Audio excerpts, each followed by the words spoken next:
législation au niveau de la Sainte-Croix, est-ce que ça avance dans le sens que vous souhaitez? En tout cas, après avoir suivi les évêques aujourd'hui, je crois que les évêques, ce qu'ils nous ont dit et qu'ils n'ont pas voulu dire à haute voix, c'est qu'ils sont butés à l'incompréhension de nos amis du Rassemblement. Il ressort clairement que les propositions formulées par les rassemblements n'ont rien de constructif, n'ont rien de ce qui peut amener l'apaisement recherché pour avoir une période que tout le monde a déjà acceptée, puisque remarquez que les rassemblements nous parlent déjà de 2017. Fallait-il des morts les 19 et les 20 pour accepter les glissements? Nous avons choisi de dialoguer pour éviter les morts. Nous avons un autre rendez-vous le 19 décembre et c'est comme ça que nous avons dit aux évêques, l'accord doit être appliqué. Nous devons éviter la distraction, la politique d'enlisement. Nous venons de convenir avec eux parce que le délai dans l'accord pour la mise en place du gouvernement expire le dimanche. Les évêques acceptent aussi que leur mission expire le dimanche. Ils auraient épuisé toutes leurs ressources et leur bonne volonté. Et nous sommes donc, comme vous le remarquez, ouverts, mais pas indéfiniment ouverts.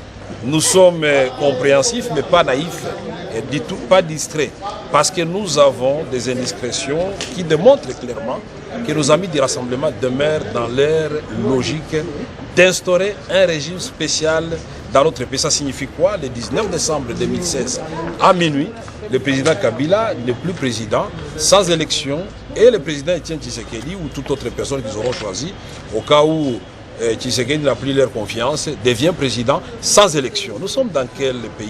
Nous sommes dans une véritable jungle. Mais dans les négociations, normalement, il y a des discussions qui vont dans les deux sens. Ça veut dire que les évêques ne font pas de va-et-vient entre vous et que votre position est censée être celle qui prédomine? Nous avons, je peux vous dire ce que nous avions formulé comme proposition. Nous avons dit, nous avons signé l'accord. Notre seule proposition, c'est l'article 24 de l'accord, où nous avons dit que la signature de cet accord est ouverte à tous les groupements politiques et de la société civile qui ne l'ont pas signé, pour autant qu'ils respectent les dispositions. Et nous avons été clairs avec les évêques quand nous avons reçu la fois passée. Ça ne veut pas dire que nos amis du Rassemblement vont adhérer à l'accord comme des moutons. S'ils ont des observations constructives à faire à l'accord, des amendements constructifs, j'insiste, ça peut faire l'objet d'addendum ou d'avenant. Mais quelle autre ouverture on pouvait faire en plus de cela?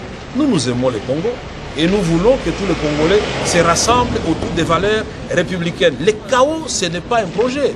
En fait, on est en train de nous dire ici, nous qui avons choisi d'éviter le chaos, nous avons tort. Il faut qu'on attende d'abord, avec le temps que nos amis vont gagner, c'est la stratégie.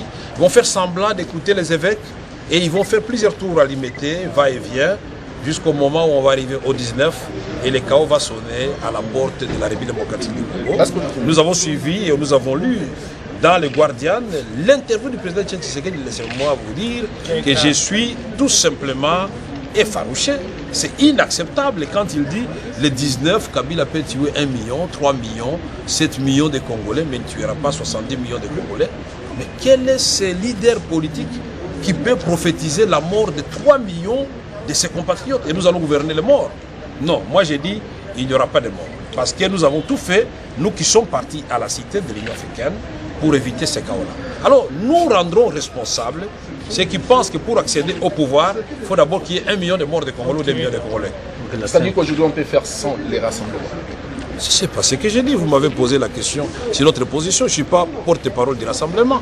Je crois qu'en tant que journaliste averti, vous avez accès aussi, puisqu'ils sont des démocrates comme nous, aux gens du rassemblement, allez poser la question là-bas. Nul n'est indispensable. Kamere va mourir, Kabila va mourir, Tshisekedi va mourir. Mais le Congo ne va pas mourir. La nation congolaise va rester. Pourquoi on veut nous faire croire que sans X, Y, le pays ne peut pas avancer? Je refuse cela. Il n'y a pas d'homme indispensable. Merci.